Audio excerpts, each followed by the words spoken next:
NCL cruise ships in Seattle leave from Pier 66, which is the downtown Seattle cruise port. And the area surrounding Pier 66 is a public area, and this just makes it an all-around convenient and easy cruise port on your embarkation day. You can even get right alongside the cruise ship even if you're not taking a cruise. Being on a cruise ship that leaves from downtown Seattle also means that if you get to the cruise port early, you can drop off your luggage and go for a little walk in the area from the cruise port. You can walk to Seattle's famous Pike Place Market or even the Space Needle. Here's Pier 66, there's Pike Place Market, and there's the Space Needle. Or you can head to the Elliott Bay Trail and walk to Pocket Beach and beyond.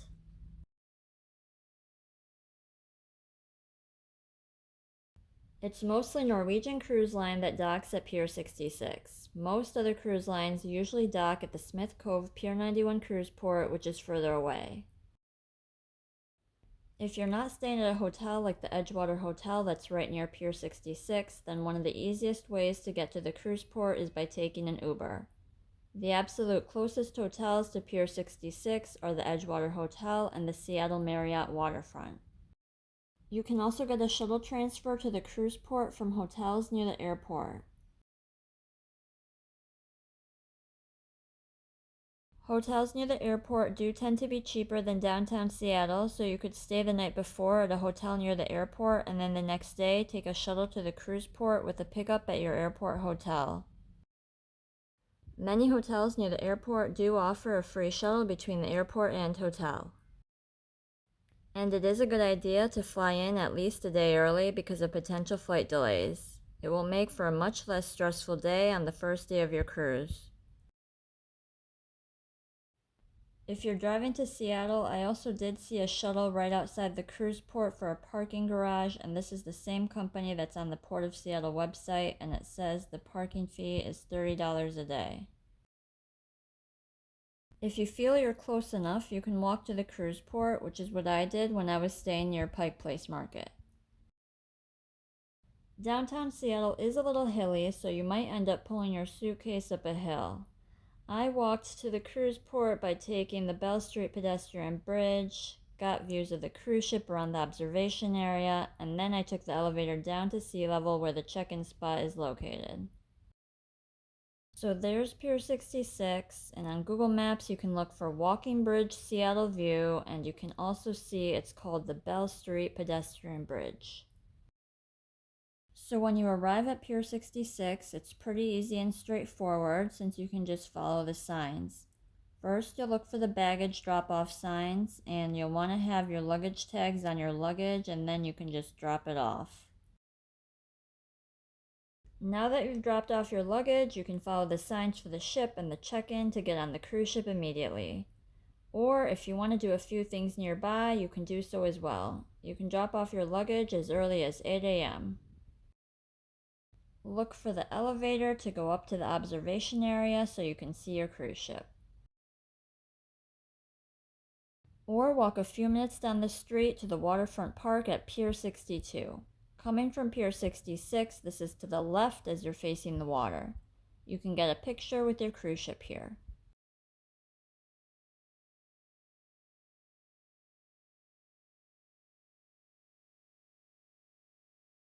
It's about a 6-minute walk from the cruise port. Or head in the opposite direction to the right when you're facing the water to get on the paved waterfront path called the Elliott Bay Trail. And then you can walk to Pocket Beach. This is a small rocky beach where you might see some colorful rocks and probably some driftwood too.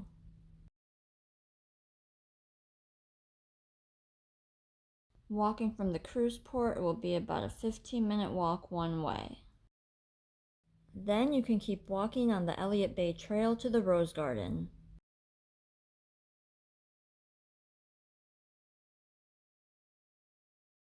And if you keep walking, be on the lookout for a tall totem pole along the trail. This will be about a 30-minute walk from the cruise port. Or if you want to see Seattle's top attractions before you get on the cruise ship, Pike Place Market is about a 15-minute walk from the cruise port, and the Space Needle is a 20 to 30-minute walk. There's also a free waterfront shuttle that loops around downtown Seattle, and there's a shuttle stop right near the cruise port. There's Pier 66, there's Pike Place Market, there's the Space Needle, and the Olympic Sculpture Park is at the start of the Elliott Bay Trail going that way. So now back at the cruise port, continuing on to check-in.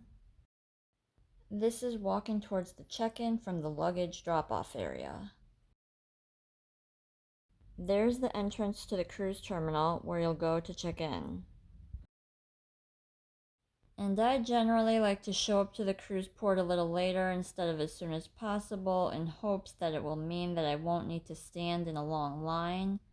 So on this embarkation day, I entered the cruise terminal building just after 1 p.m.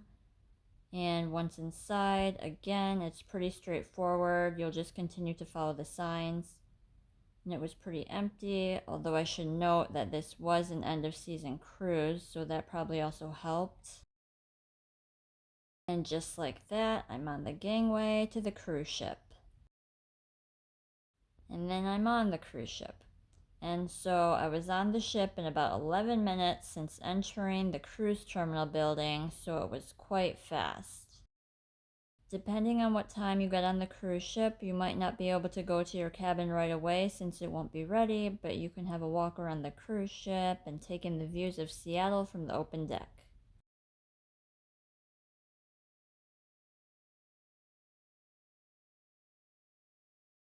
You will be able to eat as soon as you get on the cruise ship.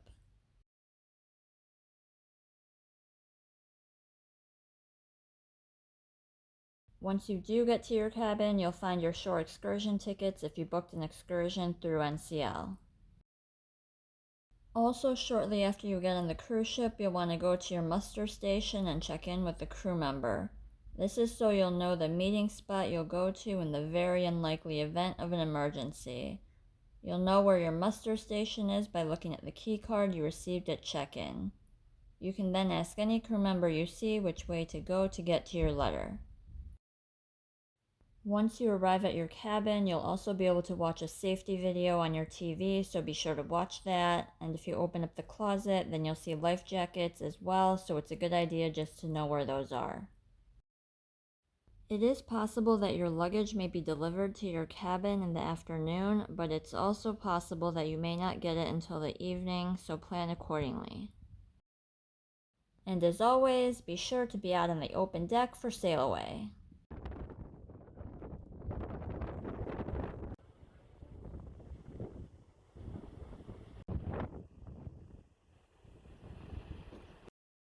And on your return to Seattle, if you have a flight out after your cruise, then there's a free service called Port Valet where you can have your luggage delivered to the airport from the cruise ship.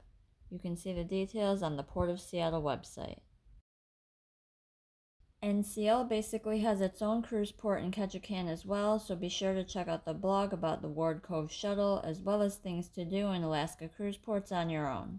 The blog is called My Perfect Alaska Cruise.